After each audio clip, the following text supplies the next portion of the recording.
प्रणाम मित्रों, मैं हूं विकास सक्सेना। सामाजिक एवं राजनीतिक घटनाओं के विश्लेषण के यूट्यूब चैनल चैतन्य में आपका स्वागत है। आप देख रहे हैं विकास की बात। हरियाणा और जम्मू कश्मीर विधानसभा चुनावों के नतीजे आ चुके हैं और इन नतीजों के बाद एक बार फिर इतिहास रचा गया है हरियाणा में।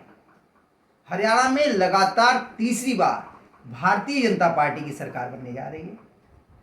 पिछले पूरा इतिहास जो है हरियाणा का, उसमें आज तक बड़े बड़े दिग्गज जो मुख्यमंत्री रहे हैं, उनकी पार्टियों की सरकार भी तीसरी बार नहीं लौटी है। 2 बार से ज़्यादा किसी की भी सरकार नहीं बनी है, लेकिन भारतीय जनता पार्टी हरियाणा में तीसरी बार सरकार बनाने जा रही है।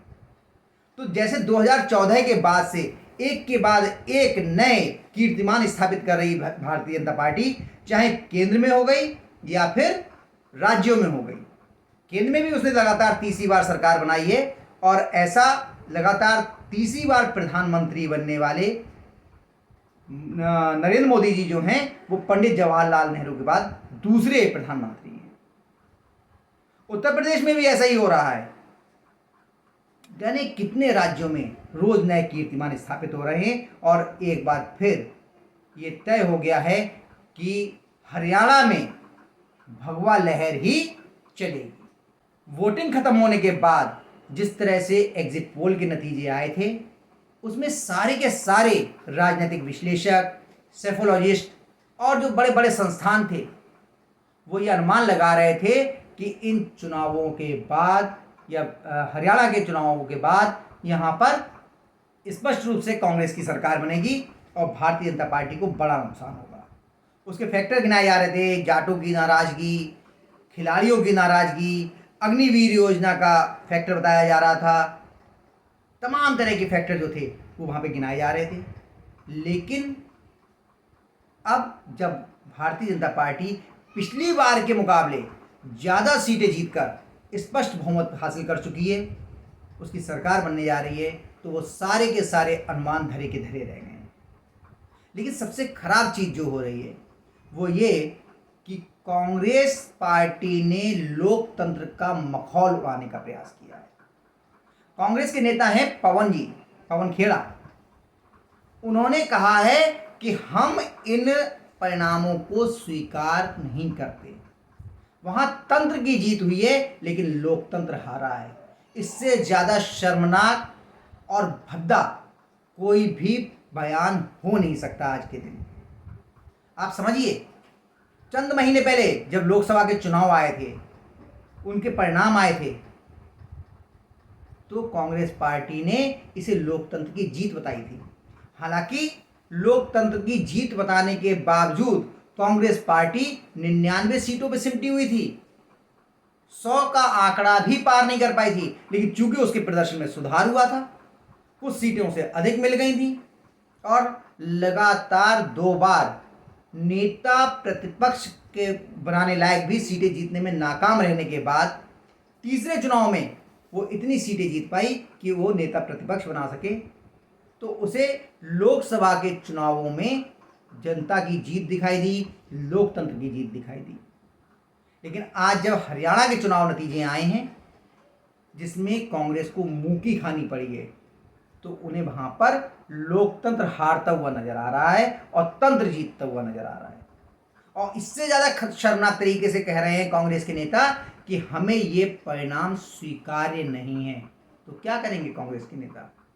अराजकता फैलाएंगे, झूठ बोलेंगे और संविधान का उसका प्रतिरूप हाथ में लेकर सड़कों पर उतरेंगे।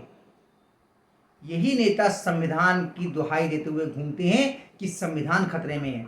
वास्तव में संविधान पवन खेड़ा जैसे नेताओं की वजह से खतरे में है, जो चुनाव प्रक्रिया को, चुनाव की जो पूरी की पूरा आयोग है और दूसरी संवैधानिक संस्थाएं जो हैं, उन पर सवाल खड़े करती हैं।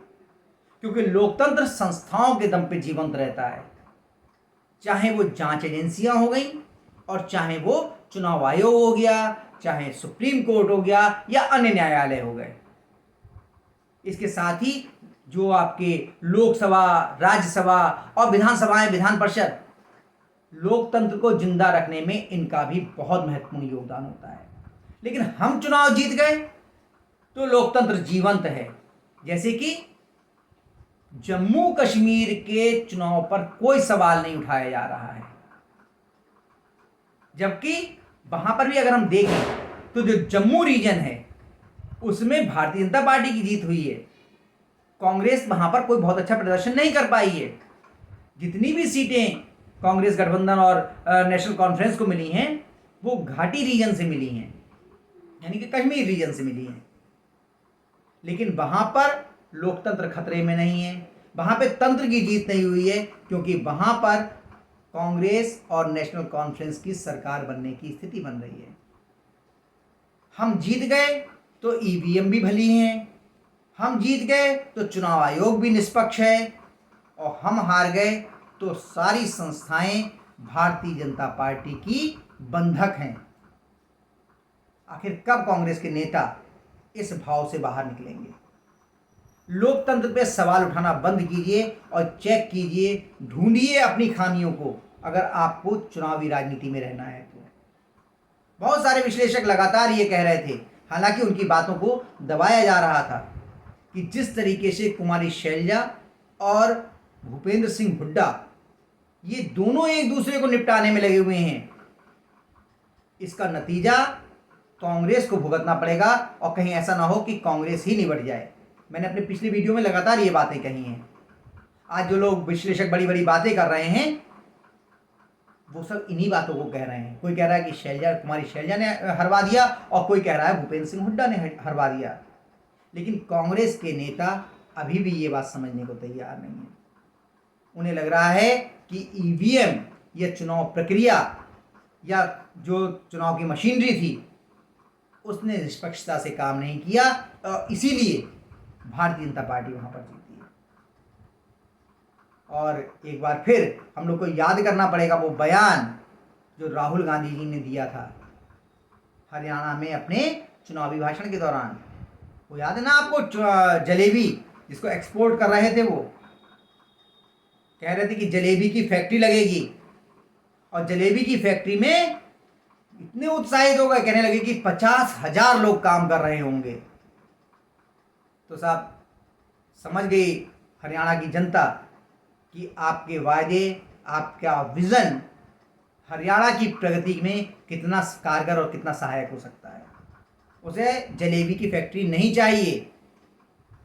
और हाँ, जो अग्निवीर पर सवाल उठा रहे हैं, मैं पहले भी कहा है, मैं आज भी कह रहा हूं कि कोई भी व्यक्ति, चाहे वो थल सेना में जाए, जल सेना में जाए, वायु सेना में जाए, या किसी भी अर्धसैनिक बल में जाए, या राज्य की पुलिस में जाए, वो जब ज्वाइन करता है, खासतौर से फौज में, सैन्य बलों में, तो उसकी जो प्रथम जो उसका प्राथमिकता होती है वो पैसा कमाना नहीं, राष्ट्र की रक्षा और राष्ट्र की सेवा होती है।